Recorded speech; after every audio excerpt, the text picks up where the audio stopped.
大家現在睇見嘅咧就係個罐角咧就做咗一個初步嘅斜面咧，其實都未係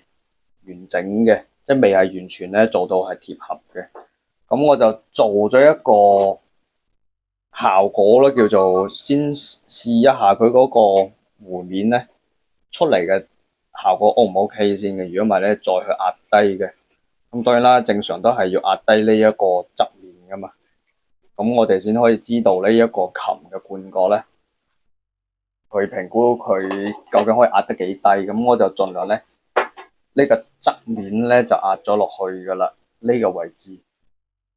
接近貼合咁樣去做翻呢個側面啦。咁呢度咧係微微凸起少少嘅啫，咁就因應翻呢一個嘅罐角啊。咁應該大家都睇見噶啦。因為咧，我呢度咧就有另外一個鏡頭咧係可以睇到嘅，咁我就稍微咧調整一下，拍一下呢一個鏡頭啦。咁呢個素材咧，我到時候我會互相去使用嘅，即係叫做共用嘅教學啊，同埋呢一個嘅素材係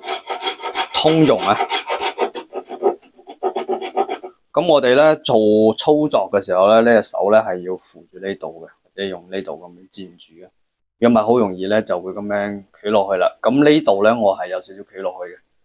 咁就冇辦法啦。咁到時候咧修補嘅時候咧，進下一步修補咧就收翻呢啲位置，好閒啊呢啲，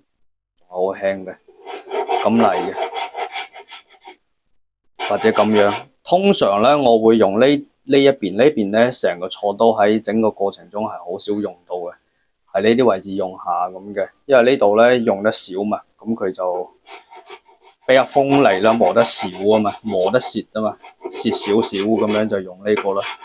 咁啊快速打胚，但喺後期千祈唔好用啊，如果唔係咧嗰啲沙痕嗰啲刀痕咧好難去收嘅。咁我大概咧就先講下我現在嘅進度啦。咁就因為有啲 project 咧就停咗一下，即係停咗一段時間去做呢個工藝啊。咁現在咧，咁我繼續接翻呢個工藝咧，咁我就俾大家睇下咧，呢一種鋼板咧係冇開過印嘅，即係買翻嚟就咁噶啦。咁係咁用嘅，咁樣刮嘅，將上一浸嘅銼刀嘅嗰啲刮痕咧，就將佢刮走嘅。大家睇見呢一刮落去已經滑捋捋噶啦。咁點解咁用咧？到時候咧，我哋盡可能貼合嘅時候咧，留翻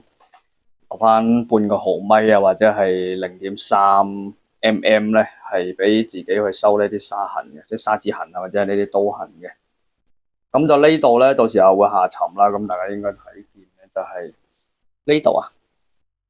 咁應該現在都睇唔見我表情，嗰就冇必要講啦。咁眉目傳情嘛。咁呢個咧係要用到嘅，我哋嘅模板咧咁拍落去，拉翻一個草稿嘅線出嚟嘅，係咁樣用嘅。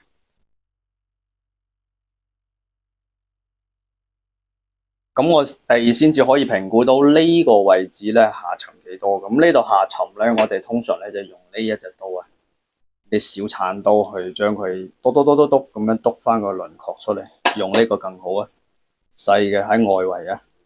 咁就慢慢咧將呢啲高出嚟嘅地方咧咁挑走佢嘅。咁我哋現在都可以咁挑，但係咧要注意嘅地方有好多嘅，例如咧嗱，大家都睇見係咁崩開噶嘛。咁即係講明咧木紋咧就要注意咧，有時候啲木紋咧係會向下走嘅，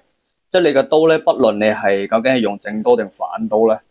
佢都會有一定嘅機率咧係嗱會崩邊咧會崩入去嘅。所以咧我哋就唔可以用呢個方向咁樣叫做持續用呢個方向去做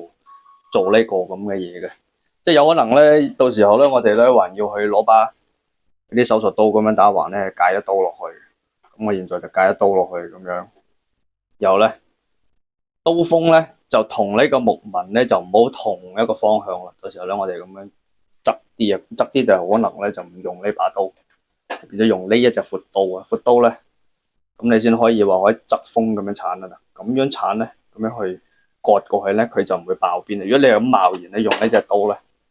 不論你係正鋒定反鋒咧，佢都係會往入食入去嘅，咁就好危險啦。所以咧就做嘅時候咧，做到咁上下咧，就留翻一定嘅一個餘地咧，一個厚度高起嚟嘅餘地咧，去繼續加工咧，就避免咧一刀過咁落去咧，就到時候咧崩邊一崩到落底嘅話，我哋就冇辦法啦。即使係用灰去補咧，都會到時候一磨好嚟咧，啲木嘅顏色咧，我哋冇辦法去仿噶嘛，咁就變咗到時候啲灰咧就黑一笪黑色噶啦，咁就好核突啦。咁我哋就繼續講咧，就係我哋咪頭先咧咪話做呢個輪廓線嘅，咁我哋要小心就係喺呢條圓不肯嘅以外，所以咧你做到呢個弧面咧接近貼合嘅時候，先至好畫呢一個輪廓啊，畫完之後要對稱啊，睇對稱啊，咁然後咧先至去做呢一個嘅，咁剩低嘅咧就係咧我哋用更細嘅一個銼刀咧，去將呢個弧面咧收到佢係同呢個琴咧係貼合嘅。有可能咧，我哋會傷到呢個灰胎嘅，因為咧我哋喺做重利琴嘅時候咧，難免咧就係用個省嗰個銼刀咧省落去咧，呢度肯定會打穿啲灰胎嘅。如果喺重利琴同復起琴嘅情況下，咁我哋肯定又要嗰部批灰噶啦。咁蕉葉琴都係咁嘅，我哋咁打到落去咧，呢度有條接痕噶嘛，咁啊影響美觀噶嘛。咁呢度啦免不了咧，或者係咁樣去貼合翻呢一個半角嘅形咧，可能我哋咁削走少少咁樣。咁到時候我哋就真係要補灰噶啦，即係都係要包翻塊紗布，嗰啲抄紗啊，或者係啲絲巾嗰一種咁薄嘅紗咧，去再批灰補翻佢，防止呢度側面到時候有條裂痕，就係影響外觀噶嘛。所以我哋咧做完之後，免不了呢度到時候都會削走少少咁樣去修補嘅，正常嘅呢啲。因為咧難度太大嘅話咧，我哋肯定要去做一個折中噶嘛。咁就呢度咧。再強調一次就係木紋，如果你同一個木紋咧，就有一半機會咧，因為木紋係咁樣上下垂直走嘅話咧，有可能你會爆邊。頭先我就操作嘅時候，大家都睇見係爆邊嘅，所以我哋咧採取嘅一個策略咧就係咧就換個方向咁割過去。當然啦，呢度小心把刀嘅呢個角咧係會割到呢啲側面嘅，所以就一切都要小心啊。咁當然啦，到時候你話如果割咗呢個輪廓線出嚟，我哋可以咁反向嘅，反向做咧，咁又得嘅。咁樣做咧，咁割咧，到時候咧呢啲位置咁，我哋橫向一鏟就可以鏟凹噶啦。咁當然呢把刀已經係刮咗，你已經反咗邊噶啦。咁呢啲都係要去收一收嘅。咁我哋可以橫向佢爆邊噶嘛。所以我哋咧做呢個工藝嘅時候，一定要好小心啊！喺到時候做到後期咧，出現一啲本嚟可以避免嘅叫做粗心大意啊，或者啲大意咁樣啊，做衰咗就唔好睇啦。咁呢個位置都係我哋可以咁樣做嘅。所以呢啲位置咧，佢都係會爆邊，但係就唔會有咁明顯。咁我哋咧做向上下咧，就用呢個銼刀咁樣省咧，又唔可以垂直喎，咪會都會夾爆邊。所以咧，我哋係斜住省嘅。或者咧係倒轉拖嘅，咁呢個方向咧，呢個情況咧就睇大家嘅手感啦。咁現在咧呢度係取出嚟多咗成6毫米嘅，我哋優先用鏟刀咧鏟晒落去之後咧，先至用銼刀去收呢個弧面即係斜坡出嚟。咁咧就到時候咧，我會又繼續加速咧做到呢一個咧做咗下沉之後咧。呢度咧收到好貼，兩邊好貼咁對稱性去修改咧修正咧，咁我先至再繼續呢一段嘅視頻啦。咁呢一段視頻咧，我就預計咧就係呢度做完之後咧，咁就開始慢慢去磨修啊。咁呢邊咧，我哋就開始唱呢個琴徽啦。琴徽基本已經搞掂咧，剩低就係所有瑕疵嘅快速嘅修補啊，同埋咧水磨。咁我哋就可以進入一個油漆嘅階段，所以呢張琴咧其實係已經埋尾嘅啦。咁另外一張咧玉樹蕉葉琴咧呢個位置咧都係好高難度。咁呢個係到時候後話咧，我哋到時候先再繼續去做啦。咁大家睇見咧就已經係呢個輪廓已經係出咗嚟嘅，好靚仔好滑嘅。咁就剩低啊呢度飛起嘛，飛起我哋就再繼續抹平佢，盡可能貼合，睇落就雅致啊。叫做有一啲雅致嘅氣息啊，高雅但係又樸素啊呢個位置，所以我哋要盡量咧做到既樸素又雅致啊，即係睇落嚟又精緻又舒服，摸落去咧係好流暢，即係叫做呢度嘅斜面咧係要行雲流水咁銜接過去嘅，即係唔會話割手啊，唔會話頂起嚟，摸落去咧唔會話有一股力向上頂得太犀利嘅。當然咧係有少少會頂起嚟嘅，大家咧都會留意下啲植物咧。植物咧，佢嘅樹葉咧喺陽光充沛啊，佢狀態好嘅情況下咧，葉尖咧個葉尾咧係向上有少少翹起嘅。所以一張蕉葉琴咧，睇佢嘅氣息好唔好啊，或者係睇佢嘅一個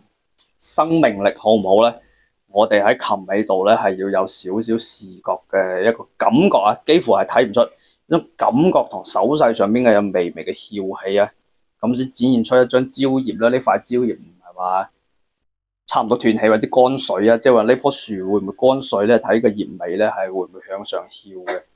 營養不良啊或者唔夠水啊，咁就爛根啊嗰啲咧，咁就植物咧就會呢個葉尾咧會向下掉啊，同埋咧啲裙邊咧，即使係向下冚咧，佢都係有少少咁樣反起嚟嘅。呢個係蕉葉喺狀態好嘅情況下咧，呈現出嚟嘅一啲細節嚟嘅，所以大家睇見咧，太陽太過熱，即係天氣太過熱、太過乾燥啦，太陽太過猛咧，佢哋啲蕉葉嗰塊蕉葉咧，呢塊裙邊係咁向下掉嘅，佢就唔會話有少少微翹嘅。通常咧落完雨啊，或者係呢段時間咧天氣好咧，咁就風和日麗，加上有霧氣，晚上有霧氣嘅嗰段時間咧，即係春分啊呢啲咁嘅時間咧。叫做春分啊，咁嘅驚蟄嗰啲時間咧，雨水充足啊，佢哋嗰啲葉咧係咁樣去翹起嘅，立下立，未到立秋，立秋佢哋啲葉開始向下掉嘅，係得傍晚先睇見佢哋嘅葉裙邊係反起嚟嘅啫。所以咧，大家就要多啲去睇下大自然嘅植物啦，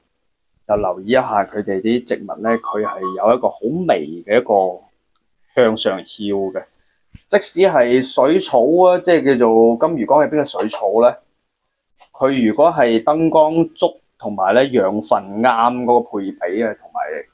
氣體即係叫做空，佢哋喺水底有呼吸噶嘛，即係氧氣同二氧化碳足夠嘅情況下咧，水草嘅每一塊葉咧，即係簡稱喺每植物嘅每一塊葉咧，佢哋嘅邊咧係向上翹，唔係向下耷嘅，好多都係。基本都係咁啦，即係好多都係咧，佢哋嘅邊係向上翹為主啊。只要燈光一足咧，佢哋就會向上嘅翹起噶啦。到深夜晚黑咧，如果喺水草啊，佢會向上咁合埋嘅，即係咁合埋噶嘛。向上咁一條尖嘅，因為佢唔可以打開水，但唔可以打開噶嘛，就係防止咧就佢哋嘅呼吸作用咧太過犀利啊。所以晚黑佢哋休眠咧，佢哋啲植物係會咁向上合嘅。咁大自然嘅外界，即係喺空氣暴露底下嘅植物都係咧，晚上佢哋咁合埋，所以咧我哋嘅翹邊咧唔可以太翹啊，翹得太多嘅話就講明咧呢個植物係瞓咗覺嘅，太耷又唔得，太耷又係休眠狀態嘅，所以咧就睇植物嘅狀態咧都可以知道呢個植物嘅即係呢個視覺上嘅交接好唔好啊咁嘅。咁就大家都要去留意一下植物上邊嘅一啲知識點啊，或者大自然嘅細節啊。所以咧，我好早之前咧就即係好留意啲蕉葉啊。做蕉葉琴之前咧，最好都係建議咧，大家多啲去感受下大自然，睇下蕉葉呢個植物嘅葉啊，多啲影相喺唔同嘅季節，一年四季咧。佢哋嘅變化都係有少少好輕微嘅細節嘅變化嘅，即係例如啲裙邊咧。咁我做嘅咧就係大波浪、大波幅，但係睇正面睇落係好扁嘅。其實可以做得更扁嘅。咁就如果係做得大波浪嘅話咧，呢個判角嘅難度係相當之大嘅，因為要考慮嘅地方多好多。如果係扁平少少咁樣咁反起嚟嘅話，扁咧呢啲直接咁樣打內槍我哋已經得啦，但係我哋要做到咁樣嘅話咧，佢雕刻嘅工藝啊，同埋唱嵌嘅工藝全部綜合起嚟咧，難度係翻天覆地嘅差唔多。睇情況啦，即係如果係做到星河蕉葉琴啊，或者係玉樹蕉葉琴嗰種象鼻型嘅話咧，咁啊，梗係更加難好多啦。咁我哋做翻傳統嘅款式咧，借用翻嗰個伏羲重離琴嘅冠角嘅形態去做咧。咁我哋唯一嘅關鍵點就喺呢個位置啊，下沉啊，呢個波浪嗰度下沉落去，再反邊上翻嚟嘅。所以我哋咧既要下沉呢邊咧，係要有少少微翹翻上嚟咧，先可以體現到呢個冠角嘅叫做葉尾啊。葉尾咧，佢有呢個反起嚟嘅一個細微嘅一個視覺趨勢啊，先至顯得呢個生態嘅一個生命力啊。所以大家要注意呢一點細節點啊。咁就跟住落嚟，我繼續操作啦。咁等下一個章節咧，俾大家睇下已經進入進度嘅情況下咧，係究竟係點樣嘅。現在暫時係咁講先啦。咁呢一節就咁結束啦。